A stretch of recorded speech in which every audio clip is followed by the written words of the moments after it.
तथा सम्राट मुंशी प्रेमचंद के पूर्व संध्या के शुभ अवसर पर राजकीय कन्या मंच विद्यालय केसरिया में हमारे सभी शिक्षक बंधु तुला सर जी, हमारे भाई और पासवान से बड़े भैया और पूजा बहन और हमारे ओम प्रकाश भाई जी, सभी के भी कथा सम्राट मुंशी प्रेमचंद के पूर्व संध्या पर, उनकी जयंती के पूर्व संध्या पर कुछ शब्द निवेदित कर रहा हूँ, कुछ शब्द समर्पित कर रहा हूँ।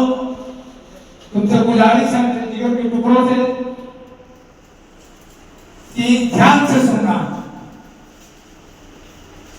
साहित्य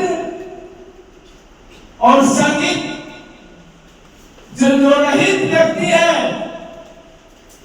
वो दुनिया में सबसे गरीब है।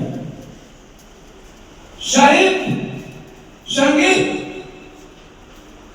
जो रहित है वो सबसे गरीब है। संवेदनशील व्यक्ति वही हो सकता है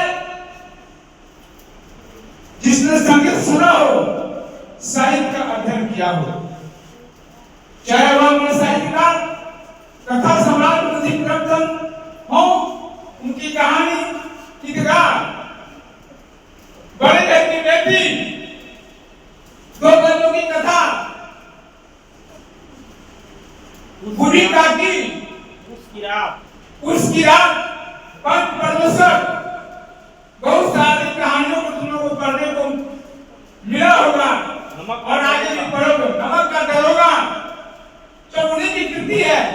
सेवा सदन महत्वपूर्ण उपन्यास, गोदान, रंगभूमि, कायाकल्प, प्रेमाश्रम, वरदान, निर्मला, सबसे पहला उपन्यास उनका सोले वतन और आखिरी तक जिस उपन्यास उन्होंने लिखना शुरू किया और बीच में अधूरा रह गया, मंगलसूत्र। तो बेटा यह विद्यालय भवन तुम्हारे भविष्य का निर्माण स्थल है। तुम दो चीज से ज्यादा लगाओ रखोगे, एक माँ का किचन जो तुमको शरीर को हुष्ट रखेगा और एक शिक्षा का क्लासरूम जो तुम्हारे मस्तिष्क को शक्ति देगा, हृदय को करुणा देगा, हाथ को हुनर देगा। तुम्हारे बीच तुम्हारे समर्पित शिक्षक भाई ओम प्रकाश सर जी, हमारी शिक्षिका बहन पूजा बहन, हमारे भाई राम पासवान सर जी, हमारे मधुरा सर, हमारे सुरेश भाई, हमारे वासुदेव भाई जी, सभी शिक्षकों को मैं अपने सेवा सदन चुनाव की ओर से कथा सम्राट मुंशी प्रेमचंद की 147वीं जयंती के शुभ अवसर पर हृदय से वंदन करता हूँ, अभिनंदन करता हूँ कि प्रोफेसर नाथ की पावन भूमि पर और इस पुरानी बाजार में स्थित राजकीय मध्य विद्यालय केसरिया कन्या की वर्ग 7-6 की जो भी छात्र छात्राएं यहाँ बैठे हुए हैं, सबको मैं एक ही संदेश देना चाहूंगा। जिंदगी जीना है तो साहित्य के साथ संवाद होना सीखो।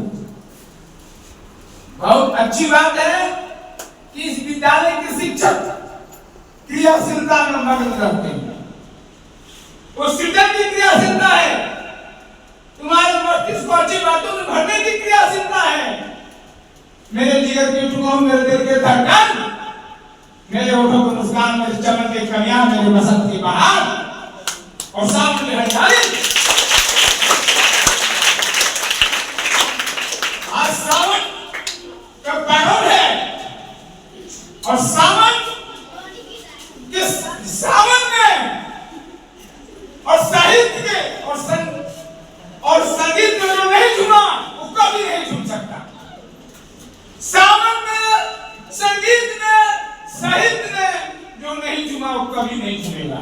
वो जीवन भर रोता ही रहेगा। तो रोने के लिए उसका जन्म।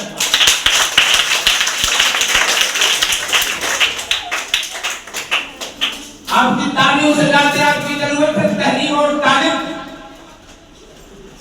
हमारे मतुला भाई साहब बैठे हुए हैं, आंखें बरस रही है बरसात कैसे कह दूं, आंखें बरस रही है बरसात कैसे कह दूं, तेरी वजह से दिन को रात कैसे कह दूं।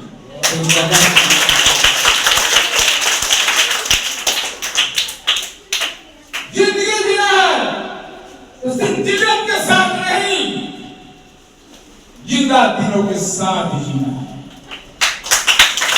जिंदगी जीना है तो दिलों के साथ नहीं, जिंदा दिलों के साथ जीना है। हमारे प्रकाश भाई, हमारे मुतुल्ला साहब, सुरेश भाई, हमारे पूजा भाई, हमारे नवल भाई जी, ऐसे लोगों की जरूरत है, ऐसे शिक्षकों की जरूरत है समाज में, शैक्षणिक संस्थान में। बेटा मैंने क्या कहा, आपकी तालियों की गड़गड़ाहट नहीं, मुझे आपकी तहरीर और तारीफ की खुशबू चाहिए। हम जितना दिन के लिए आए हैं इस धरती पर मेहमान बन के आए हैं, और मेहमान इसके पहले भी आए हैं, चाहे वो हजरत मोहम्मद साहब हो, ईसा मसीह हो, महात्मा बुद्ध हो, कृष्ण हो, राम हो, ये सभी लोग मेहमान थे। कुछ हमें तोहफे देते गए हैं, वो तोहफा है सच्चाई का, ईमानदारी से जीने का, वो तोहफा देते गए हैं। किसी के साथ हिंसा नहीं करनी। जानते हो जिंदगी में अगर संवेदना नहीं है, समझ नहीं है, किसी को दर्द को समझने की अगर शक्ति नहीं, अगर यदि तुम्हें वो गुण नहीं है तो तुम्हारी जिंदगी बेकार है। मैंने सेवा सदन को पढ़ा है, गोदाम को पढ़ा है, रंगभूमि को पढ़ा है, कायाकल्प को पढ़ा है। बेटा तुम लोग भी जरा किताब पढ़ा करो, दुनिया की समझ रोशनी किताबों के काले अक्षरों में छुपी हुई है। जो काम हजारों सिपाहियों की तलवार नहीं कर सकते हैं, वो काम एक काले अक्षर करते हैं। तलवार थामने की जरूरत नहीं है, दिल थामा करो, दिल थामा करो। तलवार थामने की जरूरत नहीं है, दिल थामना सीखो, हाथ थामना सीखो।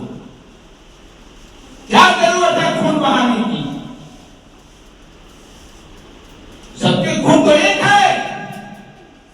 यहां ना कोई हिंदू है, ना मुसलमान है, ना कोई सिख है, ना कोई ईसाई है, ना कोई पारसी है, ना कोई यहूदी है, ना कोई बौद्धिस्ट है। सब कोई ईश्वर के संतान है। हाँ, हमारे रास्ते अलग अलग हैं। हम मंदिरों में घंटी बजाते हैं, मस्जिदों में कुरान की आयतें पढ़ते हैं। रास्ता मंदिर सबका एक ही है। जिंदगी जिए तो ढंग से जिए। बहुत अच्छा, बहुत अच्छा।